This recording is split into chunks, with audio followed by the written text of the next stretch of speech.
tadi? Money. Adik-adik sekalian, saya tadi tanya kepala sekolahnya, ini jurusan apa? Ada 3 jurusan. Pariwisata pertama, yang kedua pertanian, yang ketiga pertanian. Saya mau tanya, yang jurusan pariwisata tolong angkat tangan. Tolong angkat tangan. Tolong berdiri satu orang yang jawab, nanti saya kasih hadiah. Yang bisa menjawab hadiah definisi tentang pariwisata.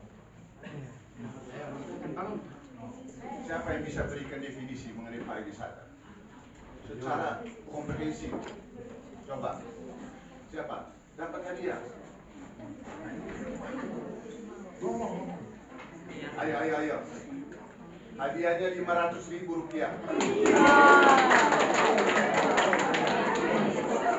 Ayo, siapa? Siapa yang berani? Masa anak muli nggak tahu? Masa tidak berani? Ayo, siapa?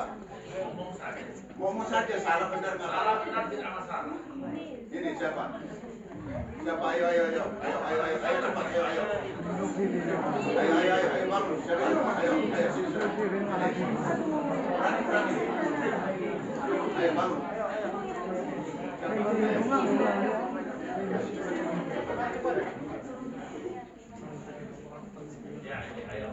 Bisa.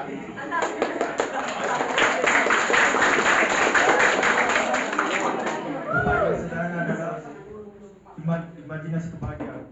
Imajinasi Kebahagiaan. Kau dapat 500.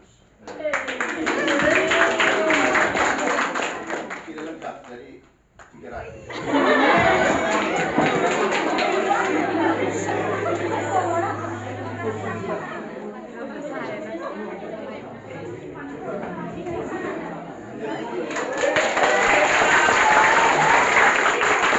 Pariwisata adalah ekspektasi, imajinasi, kenikmatan dari seseorang. Nah, itu. Tanya Anda, tembok ini warna apa? Hijau. Hijau itu ada atau tidak? Ada. Hijau kalau saya ambil tinggal apa? Putih. Bingung kan? Ya. Tapi kalau hijau tidak ada, kamu nikmat nggak memandang? Tidak. Itulah pariwisata.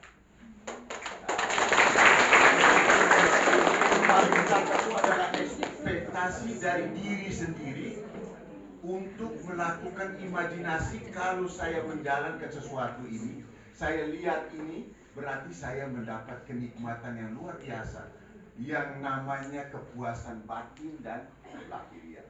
Pariwisata. Di dunia sekarang, orang mulai beralih dari sumber daya alam ke pariwisata. Yang kedua, pertanian. Angkat tangan, siapa yang jurusan pertanian? Coba jelaskan. Saya masih ada uang di sini. Tapi kalau pertanian ini saya gubernur, saya punya uang. Ya. Oke, silakan. Masih ada.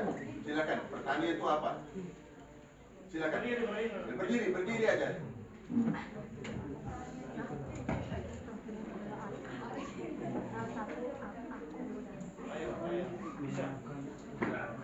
Ayo. Mengenali tanaman. Kau dapat 100.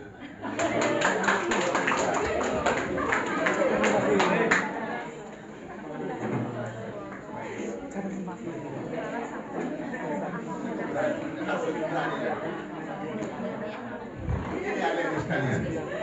Pertanian adalah usaha sadar yang dilakukan oleh manusia, bukan oleh hewan. Hewan tidak melakukan usaha sadar.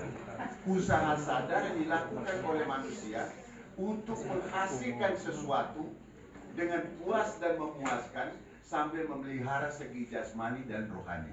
Jelas itu definisi pertanian. Mengapa saya katakan usaha sadar?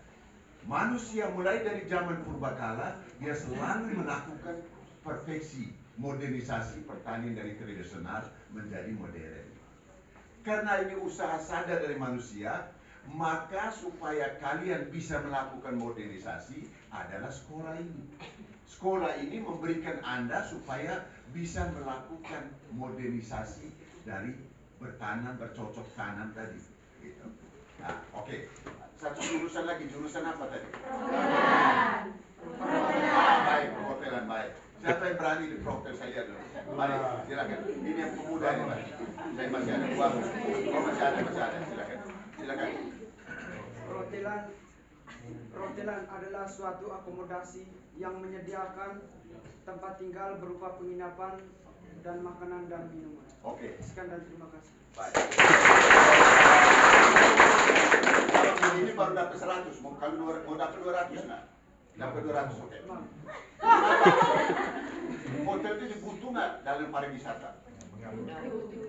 Dibutuhkan. Kenapa? Karena kalau tamu mau jalan-jalan, Sini silakan.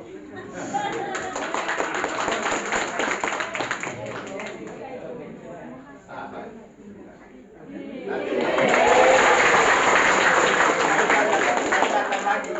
Kalau saya datang lagi, saya mau lihat anak-anak saya di sini harus lebih pintar. Begini, di dalam pariwisata itu ada 5A. Yang pertama adalah atraktif. Atraktif, kita punya ekspresi budaya tradisional tadi menari itu atraktif. Kalian selempang bapak-bapak ini tadi itu adalah atraktif. Itu adalah ekspresi budaya tradisional kita. Ini bukan hasil tenun kalian. Ini adalah kekayaan intelektual nenek moyang kita. Wajib kita lestarikan. Itu atraktif. Yang kedua, akomodasi. Akomodasi di dalamnya itu termasuk dengan tidak hanya hotel. Dia berbentuk rumah atau apapun, dia namanya adalah tempat seorang untuk melepaskan lelah atau melakukan istirahat di satu tempat yang nyaman, yang aman, dan kemudian memuaskan dia. Yang ketiga adalah aksesibilitas, transportasi. Kami tadi dari ED ke sini, kalau tidak ada mobil, tidak ada jalan raya, bisa nggak ke sini? Bisa. Kemudian amenities itu kebersihan. Kalau sekolah SMK tidak punya amenities, tidak punya kebersihan, bukan sekolah pariwisata, sekolah perhotelan, sekolah pertanian. Dan yang ketiga, yang kelima adalah awareness. Adalah bagaimana kita bisa peduli ke dalam masyarakat. Baik, Pak, adik-adik sekalian. Pak Wakil Bupati sengaja membawa utusan khusus Presiden Seychelles. Kamu tahu Seychelles di mana? Negara Seychelles? Korea. Di mana? Korea. Seychelles itu di antara perbatas, dari tengah-tengah antara Afrika dengan Asia. Negara kecil, tetapi paling kaya di dunia, uang paling banyak. Maka itu tadi Pak Wakil Bupati ajak Pak Niko ke sini. Lihat kita punya gedung ini. Nah, jadi ini masuk itu barang itu. Jadi supaya Pak Niko bisa lihat, Pak Niko, uang receh-receh dari Seychelles, bawalah ke sini, bikin sekolah kami yang lebih bagus, dan pasti Pak Niko akan masuk surga, didoakan oleh semua orang-orang di bawah.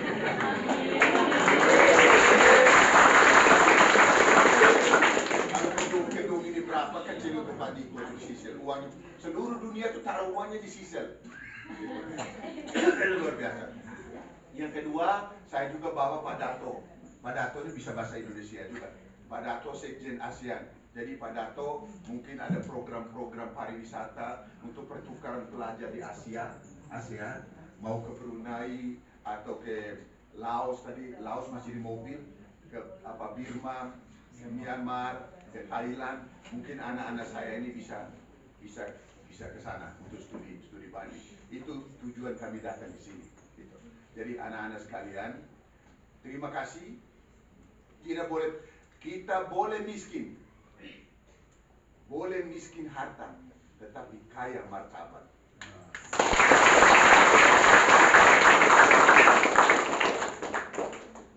Saya dulu tidak ada apa-apanya.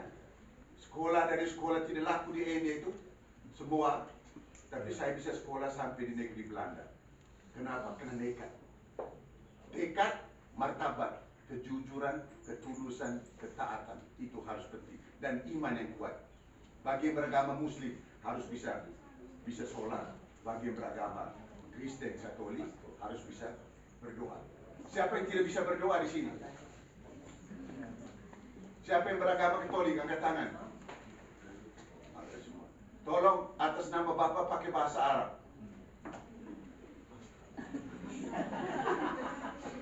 Ini bisa 1 juta saya kasih. Siapa yang bisa? Atas nama Bapak pakai bahasa Arab.